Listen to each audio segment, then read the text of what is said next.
Hello. And what is going on with the Pyramid of Giza?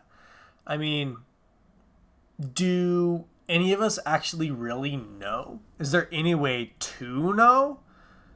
When all of science seems to point that there's misinformation and conspiracy in every direction, what do we turn to? Well, I have the solution. An idea where reasoning doesn't take evidence, it only takes experience. And in this case, I give to you my reasoning as to why philosophy is the art of unifying and science is the art of separation. So I'm going to read to you this method that I use to say that everything is pointless, to say that nothing actually matters. And in this way, you can say everything is connected. So to any being that exists, whether it's alien or ancient, you can say, well, based upon psychology and logic, and not only that, but physics, we can say that everything is actually connected. And the more connected that everything is, the more that it shares in the same downfalls. And that everything is just a speck, and in the grand scheme of things, nothing actually really matters. So how is it that we accomplish that? Well, it's a very complicated equation, but I have it written out for you. And if you'd like to stick through and listen to the words which accomplish what I just said to make all entities of natural power become something that is graspable and understandable, then stick around and listen.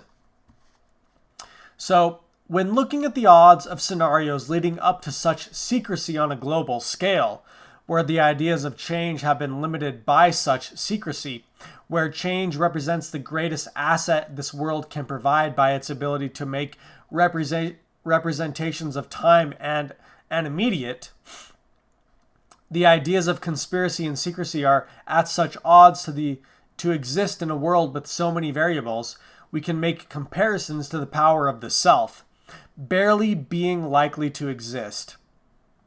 Where with these ideas in mind, it has a power to say that everything is stupid by its relation to an everything so grand, that it really doesn't matter at all, no matter what it is. This is a manner of thinking when confronted with odds so great as to the meaning and well-being of life, that saying nothing matters actually is equivalent to any manner of argument at hand, meaning it is stupid because no matter what we are talking about, it cannot affect all things, which means to something it is not dramatic, which is the best argument for anything that reaches a point in time of an argument that allows it to be heard enough for something present that calls it nothing, calls it something normal. This can be true for any type of argument differing to any object or being that seems out of your control based on logic and your ability to survive an argument of any kind. This way of thinking can be very useful for getting over scenarios in this world that require leaps of faith and or large disputes and wars of people. For it allows someone to take knowledge to be something inherent with no use of evidence-based systems other than the greatest innate evidence that all things come from the same place, disregarding so much what this place is to be deduced on later, but that due to action and reaction, everything relates to the same thing at some point. While this form of thinking can be useful for times that seem to be overwhelming, for if everything is related, it means that comparisons to overcome a situation can be warped and manipulated. It can also be a bad place of judgment, leading to the relation of too many things that will lead to the fear of oneself as you get closer to the idea of controlling every argument this way. The only thing left to stand in the way of true freedom is this dream we call life, in which your situation and individuality are in the way of your reaching your greatest self. For in that state, nothing truly matters, for a dream and reality are the same. They are from the same cause and effect, making the two indistinguishable.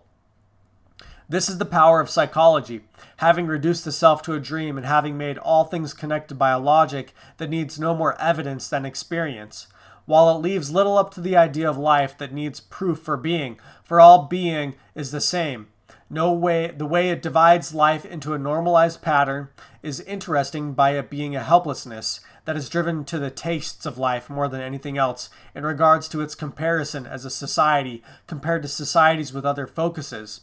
While tastes are uniform enough, when life needs not follow such patterns of evidence for ideation and sustainable living, the coloration of life seems to be much more dramatic in that nothing matters. So the ideas that people have are accepted no matter the idea, and the colors of life are much more present. This may be a psychological state akin to the beginning and ending of life between what we call the unknown, for a being to become familiar with its surroundings and to come up with a pattern of normalcy. The idea holds until we reach a point where initial cause itself is questioned in this cause and effect, and from there a pattern of life is formulated that is supposed to lead to the most appealing forms of life. Although using this method we can say that who is to say that these organizations do not act as a part of experience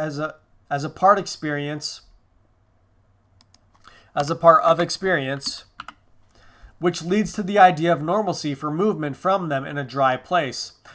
Though as aqua regio dissolves gold, our argument dissolves them like bones. I think that with this as a mode of life, it becomes almost clear as to why psychologists and psychiatrists ask so many questions as to why a patient thinks such a thing, or what do you mean when saying such a thing, because it allows for perspective to be true in a world where nothing can be real. In regards to my thoughts on science, I think science is actually the act of separating things until you reach an undefined point in time, like dividing by zero, where a point where movement does not occur to the observer, which allows the separation of everything. Now, our argument in regards to its philosophy, which philosophy is a way to relate a position to what is its lifestyle is to unify things, where you can say everything is everything, where even lying has a part of the truth being actually capable of being in reality. This then is like life allowing people to have broad and expansive personalities, being life rather than studying it. This could then be said, everything travels at the speed of light, for it's all the same thing, but there is a sense of normalization for experience, which is the separation of things, which is science, what now becomes life, and these two latters will become like deoxyribose nucleic acid in this dialogue, twisting and becoming the other, which would be like friction, and this humanizing and giving emotion to words that are known to be dead. But using our mode of connection, nothing exists without emotion, so there is a connection to it.